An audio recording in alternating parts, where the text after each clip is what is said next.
অনেকক্ষণ চোদার পর আমি মাকে কোলে বসিয়ে গুদে বাড়াটা ঢোকালাম আর বিছানায় শুয়ে তলঠাপ দিতে লাগলাম। আমি ভেবেছিলাম মা চুপচাপ ঠাপ সামলাবে, কিন্তু আমার ধারণা ভুল। মা দেখি আমাকে তলঠাপ দিতে বারণ করে নিজে ঠাপ দেওয়া শুরু করেছে। আমি মহা খুশি এমন চোদনখোর মা পেয়ে।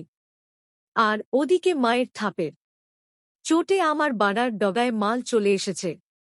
আমি মায়ের বিশাল সাইজের মাইদুট পকাপক টিপতে টিপতে মায়ের ঠোঁট কামটা লাগলাম। মা উম্মু উম্মু করে আমার মুখের ভিতর জিভ ঢুকিয়ে চাটতে লাগল। মা পুরো সোনাগাছির পাকা মাগিদের মতো কোমর ঘুরিয়ে ঘুরিয়ে ঠাপাচ্ছে। মায়ের ঠাপানোর কৌশলে আমি আর মাল ধরে রাখতে পারলাম না। নে ম্যাগি, ছেলের মাল নেই বলে বাড়াটা গুদে ঠেসে ধরলাম।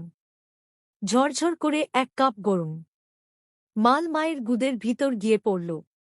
গুদে মালেরে ছোঁয়া পেতেই মা একটু ঠোঁট কামড়ে চিৎকার করে উঠল। আমার বাড়াটা নেতিয়ে গুড় থেকে বেরিয়ে এলো। মা থামল না। মা পুরো ট্রেন্ড পর্নোস্টারের মতো আমার নেটানো বাড়াটা মুখে পুড়ে কপাকুপ চুষতে লাগল।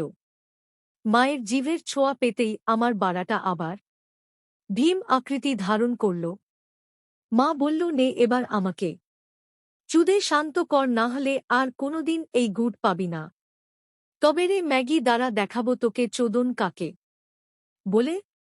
জন্মের চোদন চুদব তোকে আজ 7 দিন। বিছানা ছেড়ে উঠতে পারবি না এমন চোদন দেব। এই বলে আমি মাকে বিছানায় চিৎ করে ফেলে সজোরে বাড়াটা ঢুকিয়ে দিলাম। হঠাৎ করে একটা আওয়াজ হল। মা অহ বলে চিৎকার দিয়ে উঠল।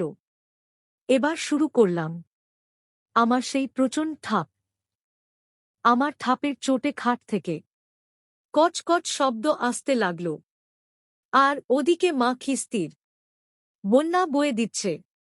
চোদ মাচোদা ছেলে, চোদ, চুদে চুদে গুড ফাটিয়ে ফেল, রক্ত বার করে দে গুদের।